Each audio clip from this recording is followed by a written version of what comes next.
tragedy strikes the distant planet of Arcadia was a peaceful haven, a shining example of humanity's ability to thrive. Among the stars for the settlers who called it home, life was an idyllic blend of hard work and simple pleasures. Beneath alien suns, that tranquility was shattered when the raiders came. They struck without warning or mercy, a horde of mismatched ships descending from the sky like locusts. The colony's defenses, designed to repel native predators, were woefully inadequate against the onslaught. Amidst the chaos and destruction, a young girl named Leela Nock huddled in terror with her family. Her father, a former soldier, had already left to join the colony's bagger defenders. Her mother clutched Lia's infant brother, trying in vain to soothe his cries. The sound of heavy footsteps and guttural voices in the street sent a spike of fear through Lia's heart. She watched in numb horror as the door buckled in and gave way. 3 hulking figures shouldering their way inside. They were Creek, a savage reptilian species known for their cruelty and love of bloodshed. The leader's eyes glinted with malice as he leveled his rifle at Layla's mother, acting on pure instinct. Leela threw herself forward, shielding her baby brother with her own frail body.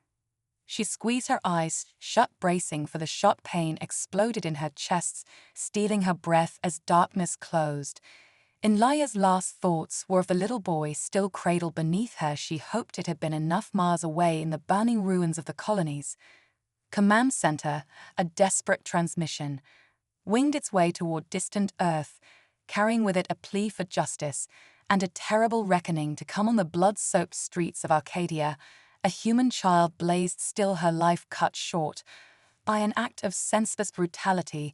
The raiders moved on, leaking shattered lives and broken bodies in their wake. They did not yet understand the terrible mistake they had made. They could not conceive of the fury they had unleashed, but they would learn. Humanity's fury awakens. The news hit Earth like a lightning bolt, sending shockwaves rippling around the globe. The images were inescapable: homes, burning bodies strewn in the streets, and in the center of it all, the tiny, lifeless form of Leela Novak. She became a symbol, a rallying cry. Her innocent face stared out from screens and billboards, a silent accusation that humanity could not ignore. The public demanded action, retribution. The Creek and their ilk had preyed on humanity's peaceful expansion for too long. It was time to take a stand behind closed doors. Earth's leaders made a decision that would change the course of history. It was time to unleash the Peacekeeper fleet. Officially, the Peacekeepers did not exist. Forged in secret, they were humanity's ultimate deterrent, a silent guardian kept in reserve for the day when diplomacy and soft power failed. That day had come. Admiral Nolan Zane stood on the bridge of his flagship, the TFS Retribution, and watched as Earth's hidden might emerge from the shadows. Sleek battle crew ERS lightning fast frigates and colossal dreadnoughts, the Peacekeepers were a force unrivaled in the known galaxy. Zane was a hard man, tempered by a life spent on the front lines, but even he felt a chill as he surveyed the armada at his command. This was the hammer that would shatter humanity's enemies and ensure that Lia Noak's death, that all the deaths on Arcadia would not go unanswered. As the fleet made ready to depart and messages of support poured in from Earth's allies, the Creek had few friends among the stars. Most races were all too happy to see them face humanity's judgment, but there were others, the envious, the fearful, who watched humanity's war machine rumble to life with trepidation. They saw the Peacekeepers not as defenders, but as a looming threat, a giant stirring from slumber. Admiral Zane paid them no mind.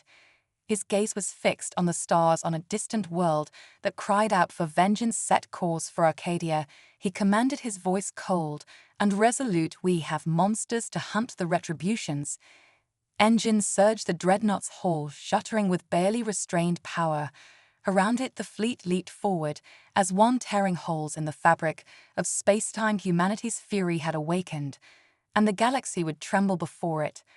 The hunt begins. The Outer Rim was a lawless expanse, a haven for the galaxy's most vicious predators. It was here, in this cosmic wilderness, that the Peacekeeper fleet began its hunt. Admiral Zane's eyes narrowed as he studied the tactical display, watching as scout ships and long-range probes mapped the Kexes. Movements the beasts were cunning, he would give them that they knew how to hide their tracks, but not well enough. Not from him we've got them, sir. Commander Elisa Hale reported from her station signal, traces converging on a single point. It's the creek staging. Ground has to be. Zane allowed himself a grim smile. Then that's where we're headed. Prepare the fleet for immediate hyperspace.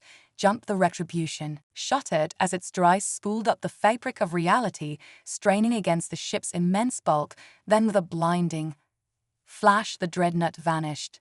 The rest of the fleet disappearing in its wake, they emerged on the outskirts of a debris field, the shattered remains of long-dead worlds drifting in the void. And there, nestled among the graveyard of planets, was their quarry. The Creek fleet was an ugly thing, a mismatched collection of ships bristling with makeshift weapons and stolen technology. At its heart was a monstrous vessel, a bloated hive of rusted metal and pulsing engines. That's Morath's ship, Zan growled. The Cruel's own Blair Morath, the Cruel. The name was spoken in hushed whispers. Among the stars, a byword for savagery and terror, he was the undisputed ruler of the Outer Rim, a warlord whose brutality knew no bounds. And now he would answer for his crimes. This is Admiral Nolan Zane of the Terran Peacekeeper Fleet, the Admiral broadcast, his voice cold and unyielding. Morath, the crew. You and your followers stand accused of atrocities against the people of Arcadia. Surrender now or face the consequences. For a long moment, there was silence. Then a hissing, sullen voice filled the Carl channels, tripping with malice. Foolish humans, morph rest. You dare to threaten me?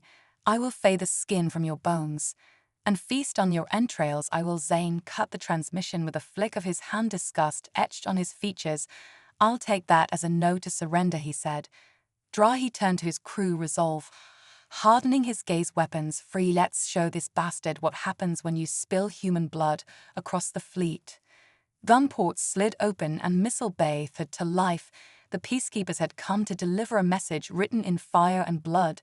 The Creek would learn the depths of humanity's wrath, or they would die in the ATT attempt. There could be no other way. Battle lines drawn as the peacekeepers bore down on Mora's forces.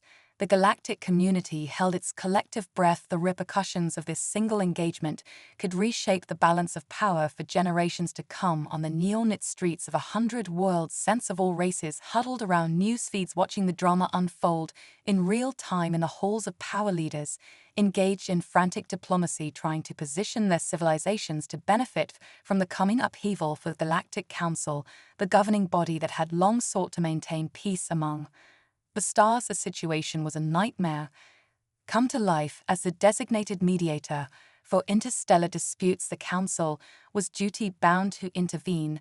This is madness, Ambassador Teller of the Vanu sovereignty declared, his voice resonating through the Council chamber. The human risk plunging the entire galaxy into war. We must stop them before it's too late.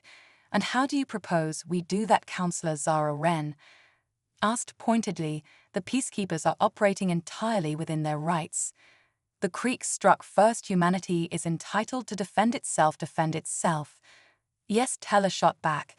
But this is not defense. This is vengeance, pure and simple. The humans seek to make an example of Morath to flex their military might. We cannot allow it. The debate raged on, even as the peacekeeper fleet clashed with the Creek in the skies above Arcadia. Morth, sensing an opportunity, played to the Council's fears.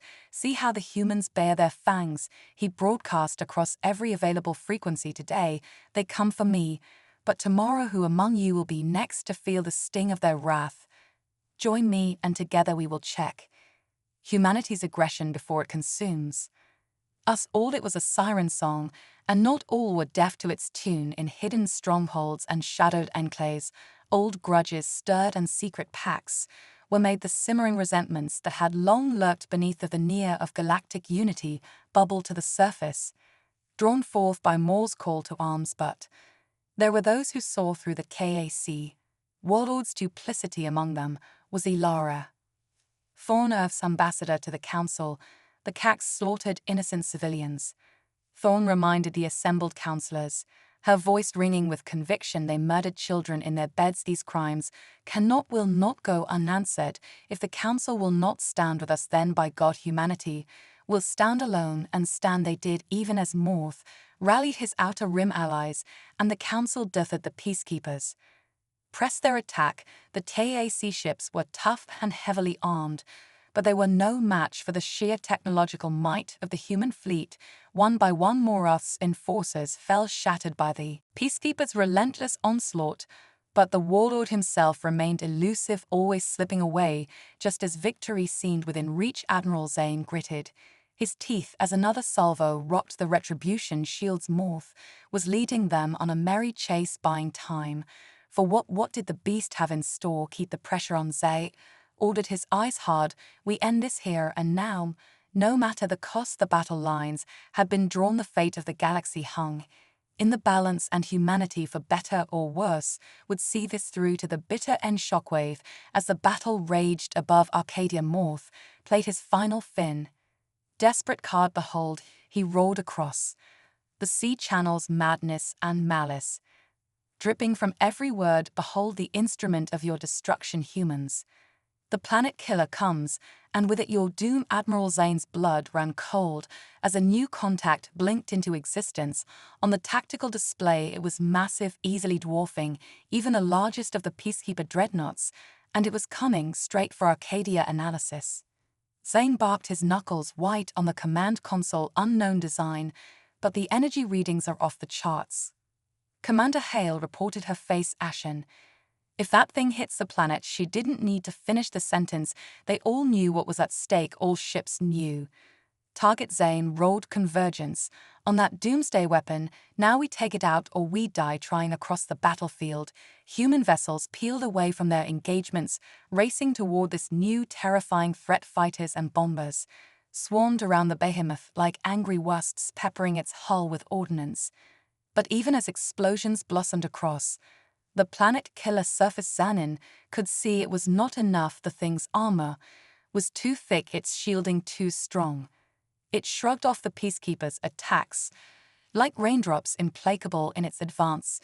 Desperation bred in inspiration. The tactical channel crackled with a dozen voices, each offering a plan more audacious than the last. Zane listened, his mind racing. Then slowly a grim smile spread across his face. Pilot Shin, he said, his voice cutting through the chatter. That crazy idea of yours, you certain it will work? No, sir, came the response, the words laced with a reckless grin. But certain's a luxury we can't afford. I'll get it done. What followed would go down in history as one of the most insane feats of skill and bravery ever attempted. Shen, with a hand-picked squadron of volunteers, dove straight for the planet killer's maw, a suicidal charge into the jaws of death itself. Pulse beams and flak bursts filled the void, stitching deadly patterns through the darkness. One by one, Shen's wingmates vanished in bursts of flame, sacrificing themselves to draw the defense grid's fire. But Shen flew on, dancing through the maelstrom with preternatural grace, closer and closer, until with a final exultant cry, she ran her fighter directly into the planet killer's primary exhaust port.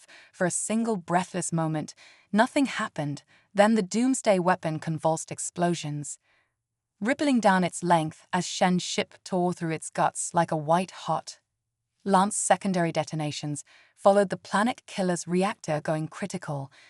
When the glare faded, nothing remained of the terrible machine but an expanding cloud of debris. A ragged cheer went up from the peacekeeper fleet, but the job wasn't done, not yet. Morath, seeing his trump card destroyed, tried to flee, but there was nowhere left to run. The warlord found himself surrounded, cut off with the full might of humanity and down upon him.